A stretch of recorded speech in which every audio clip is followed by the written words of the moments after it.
Ya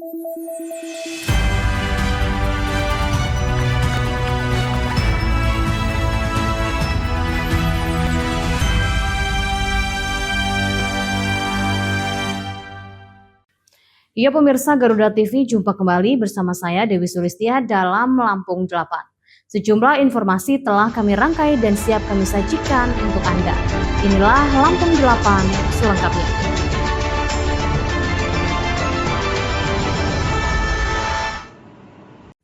Ya pemirsa, Universitas Lampung merencanakan akan merekrut tenaga kerja untuk pengembangan RSPTN, Rumah Sakit Perguruan Tinggi Negeri, awal tahun 2026 ini. Rekrutmen sumber daya manusia RSPTN sejalan dengan harapan bahwa pertengahan tahun atau Agustus 2026, RSPTN sudah bisa beroperasi. Rektor Unila Profesor Lusmelia Afriani menerangkan pihaknya akan merekrut sumber daya manusia RSPTN awal tahun 2026 ini. Progresnya pertama akan mencari tenaga kerja, kemudian diperkirakan pada Februari akan selesai untuk fisik RSPTN. Rektor pemilik panggilan akrab Profesor Lucy itu menambahkan pihaknya memastikan secepatnya akan ada peralatan URC di RSPTN tersebut. Selanjutnya pada pertengahan tahun atau Agustus 2026, RSPTN tersebut direncanakan bisa beroperasi. Menurut Profesor Lucy, adanya RSPTN tersebut diharapkan sesuai percepatan dari perencanaan kampus Unila. Profesor Lucy menyebut RSPTN merupakan tanggung jawabnya. Dia juga berterima kasih atas kerjasamanya kepada semua pihak atas terselenggaranya rumah sakit tersebut.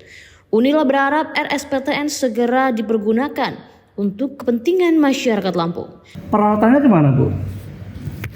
Oh, ya lagi mau ditenderi. Oh, sudah siap, Bu ya? Ya. Kalau SDM-nya, Bu? Lagi mau direkrut. Rekrut, Bu ya? Sudah rencana awal tahun ini, Bu? Iya. Kalau jumlahnya gitu, ada belum? Ada belum, Bu? Ada.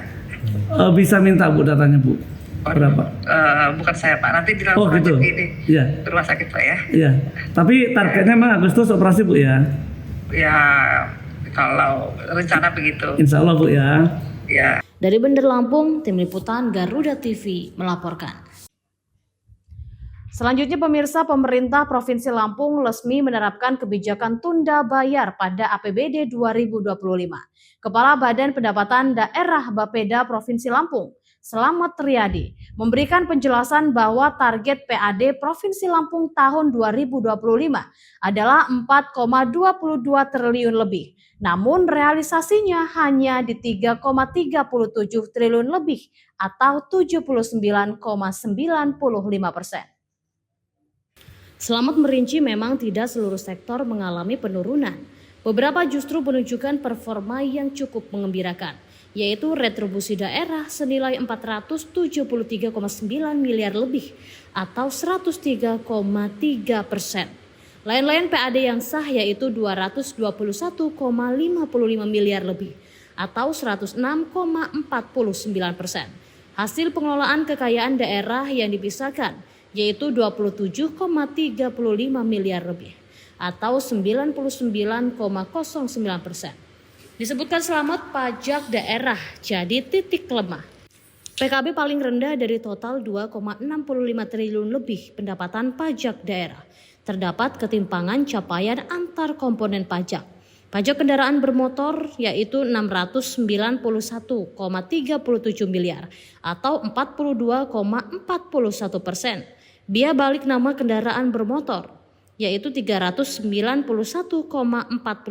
miliar atau 113,48%. Pajak bahan bakar kendaraan bermotor yaitu 861,40 miliar atau 107,68%. Lalu pajak air permukaan yaitu 9,38 miliar atau 98,38%. Pajak rokok yaitu 695,39 miliar atau 94,09%. Pajak alat berat yaitu 2,20 miliar atau 220,48%. dan absen pajak MBLB yaitu 1,59 miliar atau 77,93%. Dijelaskan bahwa PKB menjadi penyebab utama tidak tercapainya target PAD. Penurunan drastis terjadi pada kelompok kendaraan pribadi dan kendaraan niaga. Realisasi pendapatan yang hanya 79,95% membuat Pemprov Lampung harus menerapkan kebijakan tunda bayar. Kebijakan ini terkait pembayaran sejumlah kegiatan operasional belanja pihak ketiga serta kewajiban anggaran lainnya. Selamat menambahkan bahwa keputusan tersebut diambil agar arus kas daerah tetap stabil sambil menunggu pergeseran anggaran dan pendapatan masuk pada tahun berikutnya. Lebih lanjut, Selamat mengurai strategi pemulihan pendapatan 2026, diantaranya digitalisasi penuh layanan pajak, perluasan gerai dan pelayanan jemput bola, evaluasi besar-besaran kinerja UPTD Samsat, integrasi data kendaraan dengan kepolisian dan leasing, serta edukasi kesadaran pajak. Dari Bandar Lampung, Tim Liputan Garuda TV melaporkan. Ya pemirsa, Perum Bulog berkomitmen menjaga stabilitas harga pangan dengan penyalurkan 1,5 juta ton beras program stabilisasi pasokan dan harga pangan sepanjang tahun 2026 ini. Di Lampung dan seluruh provinsi se-Sumatera, masyarakat dapat menebus beras kualitas unggul ini sesuai harga eceran tertinggi, yaitu Rp13.100 per kilogramnya. Menteri Koordinator Pangan Zulkifli Hasan menerangkan berbeda dengan tahun 2025 yang hanya berjalan efektif sekitar 8 bulan. Tahun 2026 penyaluran beras program SPHP akan dilakukan lebih konsisten untuk menjaga daya beli masyarakat. Menurut pemilik panggilan akrab Zulhas itu, meski menyasar target besar, pemerintah tetap mengedepankan strategi yang terukur agar tidak merugikan petani. Pada puncak panen raya di bulan Maret, April, dan Agustus, volume distribusi di daerah sentra produksi akan dikurangi. Langkah ini diambil guna menjaga agar harga gabah di tingkat petani tidak anjlok. Untuk daerah non-sentra produksi, pasokan beras SPHP akan tetap mengalir normal tanpa jeda demi menjamin ketersediaan pangan murah bagi warga.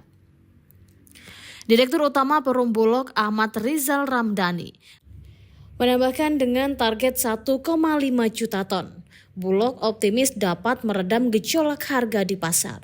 Masyarakat dapat menebus beras kualitas unggul ini sesuai harga eceran tertinggi yang berlaku berdasarkan zonasi. Untuk zona 1, Jawa, Bali, Sulawesi, dan lainnya, harga ada di Rp12.500 per kilogram.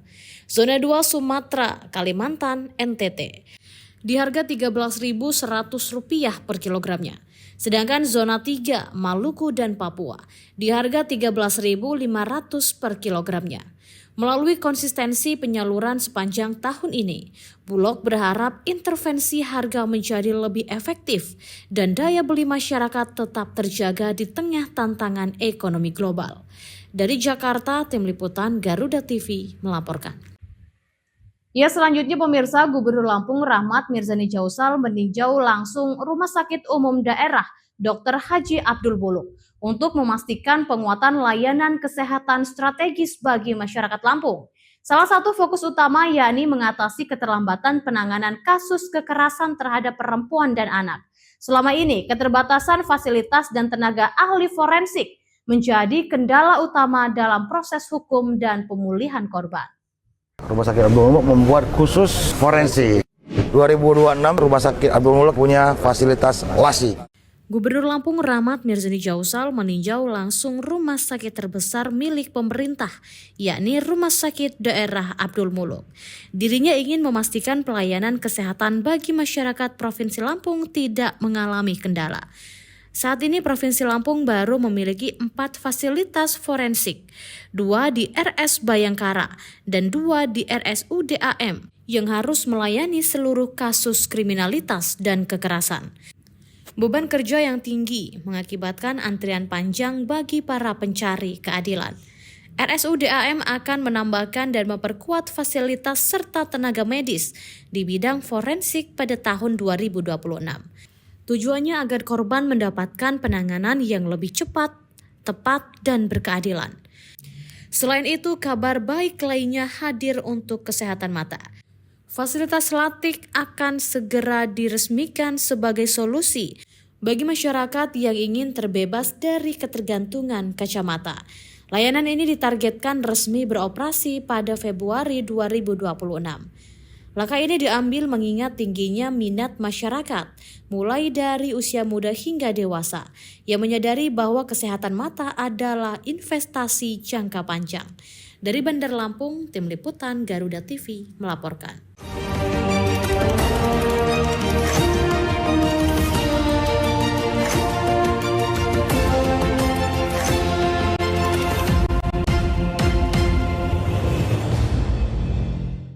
Ya, selanjutnya pemirsa, konflik antar gajah dan manusia hingga menimbulkan korban jiwa di Kabupaten Lampung Timur mengundang perhatian Wakil Rakyat DPRD Provinsi Lampung, daerah pemilihan Lampung Timur, Yusnadi.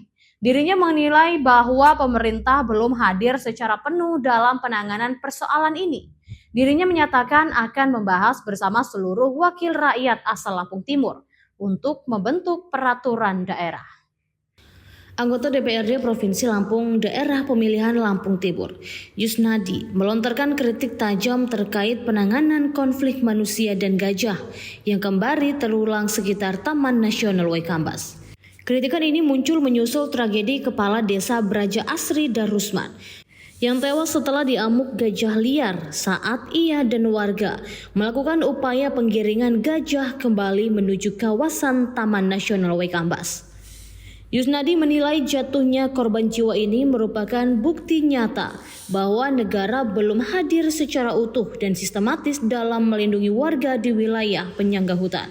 Politisi PKS ini menyayangkan pola penanganan pemerintah yang selama ini dianggap hanya bersifat praktif atau baru bergerak setelah ada kejadian.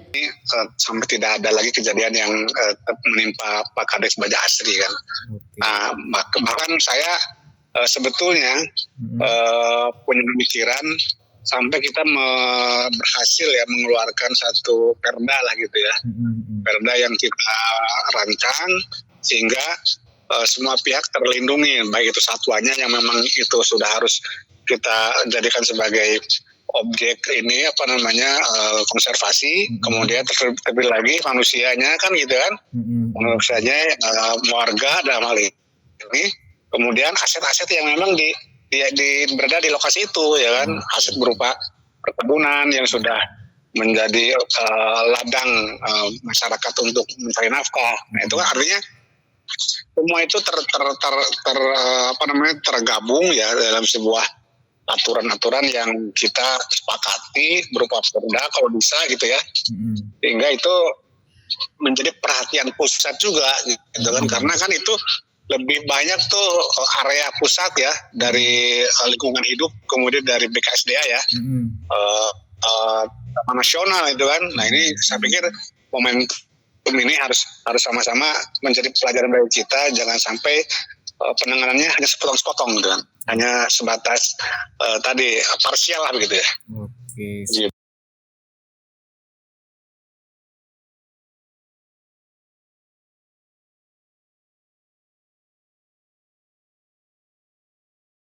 Menurutnya skema yang ada saat ini seolah-olah membiarkan masyarakat bertaruh nyawa sendiri di garis depan. Kegagalan ini bukan disebabkan oleh satwa itu sendiri, melainkan karena tata kelola ruang dan kebijakan perlindungan warga yang tidak berjalan efektif. Dirinya bersama Dewan Asal Lampung Timur berencana akan membahas peraturan daerah agar pemerintah pusat juga ikut andil dalam menyelesaikan persoalan ini. Dari Bandar Lampung, Tim Liputan Garuda TV melaporkan. Ya, selanjutnya pemirsa, sebuah bus rombongan mahasiswa asal Palembang terperosok saat melintasi jalur wisata di Kabupaten Lampung Selatan.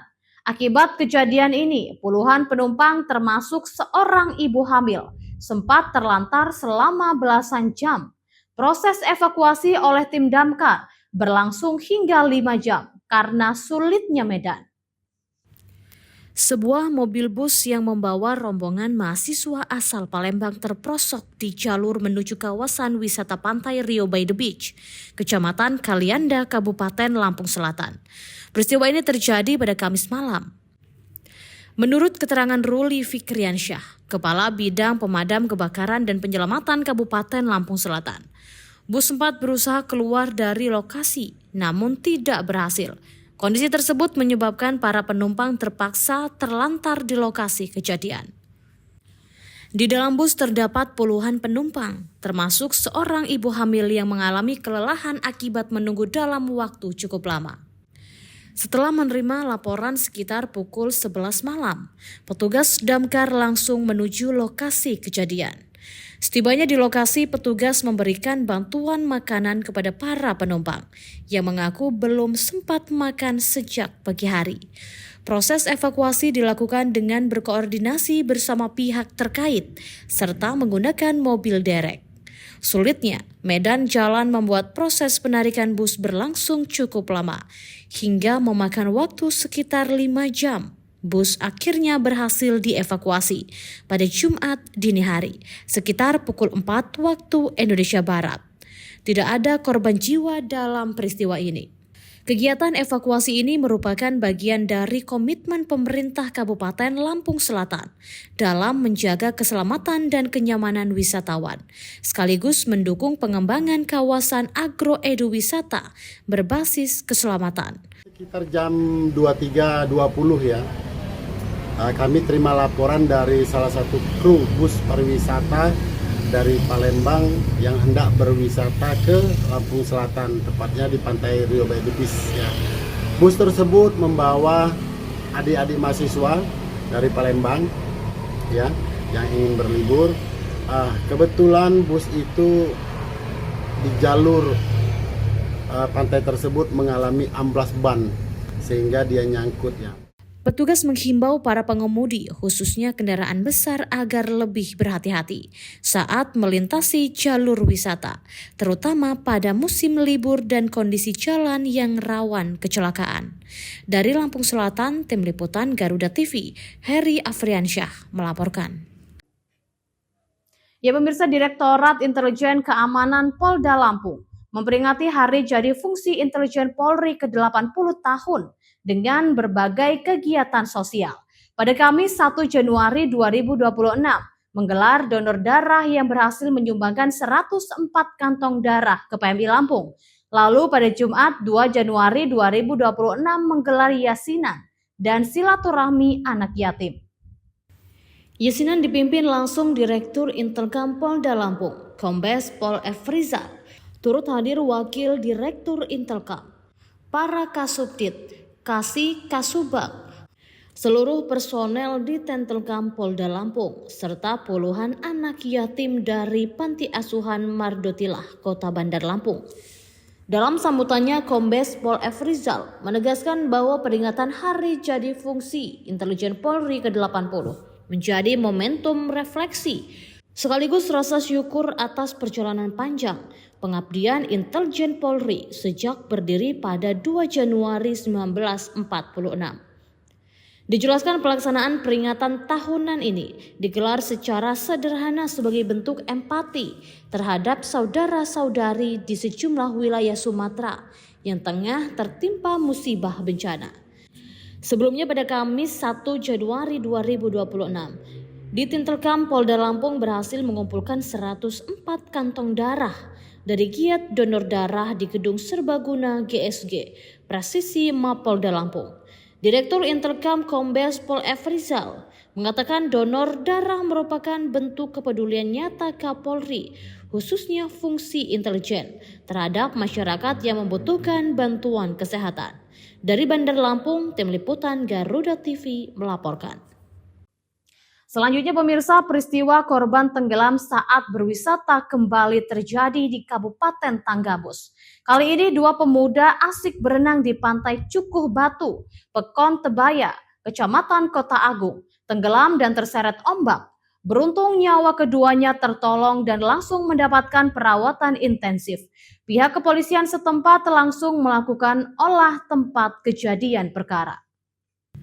Peristiwa korban tenggelam saat berwisata kembali terjadi di Kabupaten Tanggamus.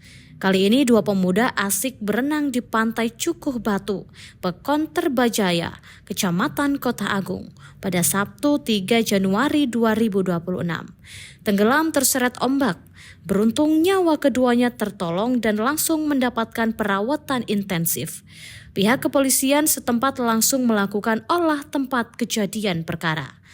Kedua korban masing-masing berinisial SL 14 tahun yang hingga kini masih menjalani perawatan medis di Rumah Sakit Umum Daerah Batin Mangunang, serta AW 14 tahun yang dilaporkan dalam kondisi sehat. Olah TKP dipimpin langsung Kapolsek Kota Agung, AKP Feriantoni, bersama sejumlah personel. Langkah ini dilakukan untuk mengumpulkan barang bukti serta meminta keterangan dari para saksi di lokasi kejadian. AKP Ferianto mengatakan pengecekan dan olah TKP merupakan bagian dari prosedur kepolisian untuk memastikan secara detail kronologi peristiwa, sekaligus memberikan rasa aman kepada masyarakat. Terkait kondisi korban, Kapolsek menyampaikan bahwa kedua remaja yang sempat tenggelam saat ini berlangsung membaik, meski masih mengalami trauma pasca kejadian. Dari Tanggamus, Tim Liputan Garuda TV melaporkan. Di tengah perubahan dan dinamika bangsa, ada isu yang memerlukan sebuah solusi. Bersama narasumber terpercaya, mengulas topik terkini untuk negeri. Kait dengan RUU perampasan aset yang live dari Sarinah dan Menara Garuda. Indonesia Kita, Senin sampai Jumat pukul 7 malam hanya di Garuda TV. Ya, selanjutnya pemirsa, Lembaga Bantuan Hukum Bandar Lampung memandang pemberlakuan Kitab Undang-Undang Hukum Pidana dan Kitab Undang-Undang Hukum Acara Pidana yang baru sebagai momentum krusial bagi masa depan penegakan hukum dan perlindungan hak asasi manusia di Indonesia. LBH mendesak Presiden Prabowo Subianto untuk menerbitkan peraturan pemerintah pengganti undang-undang. Pemberlakuan Kitab Undang-Undang Hukum Pidana dan Kitab Undang-Undang Hukum Acara Pidana (KUHP) yang baru menjadi momentum krusial bagi masa depan penegakan hukum dan perlindungan hak asasi manusia di Indonesia. Direktur LBH Bandar Lampung Prabowo Pamungkas menilai transisi dari rezim hukum lama ke KUHP dan KUHP baru dilakukan tanpa kesiapan institusional yang matang, baik dari aspek pemahaman substansi, keseragaman tafsir maupun kesiapan prosedural aparat penegak hukum di seluruh tingkatan. Alih-alih menjadi instrumen pembaruan hukum pidana yang menjamin keadilan dan kepastian hukum, implementasi awal kedua undang-undang tersebut justru dinilai memperlihatkan ancaman serius akibat ketidaksiapan aparat penegak hukum serta belum tersedianya aturan teknis yang memadai. Menurut LBH Bandar Lampung, tanpa sosialisasi yang komprehensif dan terstruktur, penerapan KUHP dan KUHP baru berpotensi menimbulkan kekacauan hukum. YLBHI dan LBH Bandar Lampung menyampaikan sejumlah tuntutan kepada pemerintah, di antaranya mendesak Presiden Republik Indonesia untuk segera menerbitkan peraturan pemerintah pengganti undang-undang guna menunda penerapan penuh KUHP dan KUHP baru. Dari Bandar Lampung, Tim Liputan Garuda TV melaporkan. Ya, selanjutnya pemirsa, sejumlah pegawai di lingkungan Pemkab Lampung Barat kedapatan bolos di hari pertama kerja pada Jumat 2 Januari 2026. Wakil Bupati Lampung Barat Mathas Nurin yang melakukan sidak ke sejumlah kantor organisasi perangkat daerah berharap para pegawai semangat menatap tahun 2026. Di hari pertama masuk kerja, Jumat 2 Januari 2026, Wakil Bupati mengunjungi sejumlah instansi, di antaranya kantor Camat Balik Bukit, Dinas Pekerjaan Umum, Dinas Penataan Ruang, Disduk Capil, serta Badan Perencanaan Pembangunan Daerah (Bapeda). Dalam sidaknya, Wabub menemukan masih adanya pegawai yang tidak hadir di tempat kerja pada saat jam dinas di OPD-OPD tersebut. Kondisi ini menjadi catatan penting Wabub, mengingat hari kerja aktif. Meskipun berada di hari kejepit pasca libur nasional tahun baru 1 Januari 2026. Pagi hari ini dalam tahun baru 2026 dan ini hari Jumat, hari kejepit pegawai negeri, maka saya mendatangi kantor-kantor yang sempat saya datangi, silaturahmi, mengecek kehadiran masing-masing, dimulai dari kantor camat, Puskes Mas Bali Bukit, terus Dinas PU, Dukcapil, dan ini Bapeda. Dari Lampung Barat, Tim Liputan Garuda TV, John melaporkan. Ya pemirsa, Direktorat Jenderal Pajak mencatat pelaporan surat pemberitahuan tahunan melalui sistem Kortex selama 3 hari awal tahun 2026 mencapai lebih dari 8.000 orang. Tercatat sebanyak 8.160 SPT tahunan untuk tahun pajak 2025 telah resmi disampaikan oleh wajib pajak melalui sistem terbaru tersebut. DJB menyebut capaian ini sebagai perubahan positif dalam perilaku kepatuhan masyarakat jika dibandingkan dengan periode yang sama pada tahun sebelumnya. Sebagai perbandingan pada periode 1 hingga 3 Januari 2025, jumlah SPT tahunan yang dilaporkan baru menyentuh angka 38 SPT. Direktur Penyuluhan Pelayanan dan Hubungan Masyarakat DJB, Rosmauli, memberikan apresiasi tinggi kepada para wajib pajak yang telah tertib melaksanakan kewajiban pekerjaannya sejak hari pertama tahun baru. Menurutnya, lonjakan angka ini bukan sekedar statistik belaka, melainkan bukti nyata tumbuhnya semangat kepatuhan di tengah masyarakat. Secara keseluruhan, DJB mencatat kontribusi terbesar berasal dari kelompok wajib pajak orang pribadi, yang kemudian disusul oleh wajib pajak badan.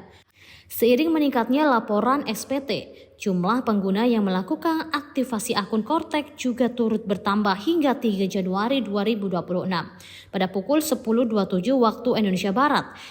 Sebanyak 11.273.314 wajib pajak telah terdata melakukan login atau aktivasi akun. Dari Bandar Lampung, Tim Liputan Garuda TV melaporkan. Ya pemirsa, Satreskrim Polres Lampung Selatan mengamankan S pelaku asusila 2 anak di bawah umur. Modusnya pelaku meminta korban mengirimkan foto tak senonoh dengan iming-iming akan ditransfer uang Rp200.000. Alih-alih ditransfer uang dengan bujukan rayu dan ancaman pelaku, akhirnya korban malah jadi pelampiasan nafsu bejat S, warga Desa Kelaten, Penengahan Lampung Selatan itu. Satreskrim Polres Lampung Selatan melalui Unit Perlindungan Perempuan dan Anak mengamankan S pelaku asusila 2 anak di bawah umur.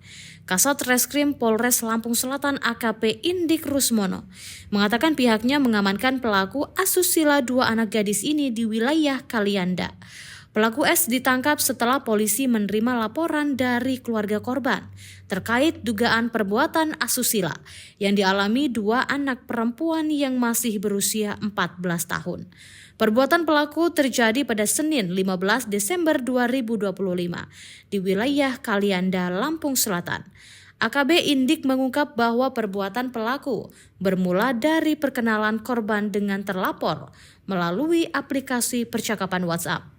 Dalam komunikasi, pelaku membujuk korban dengan mengiming-imingi uang sebesar Rp200.000 dan meminta korban mengirimkan foto tidak senonoh. Setelah foto tersebut terkirim, janji pemberian uang tidak kunjung dipenuhi. Pelaku lalu kembali menghubungi korban dan mengajak bertemu dengan alasan akan menyerahkan uang yang dijanjikan. Bahkan pelaku mengancam foto korban akan disebarkan apabila menolak bertemu.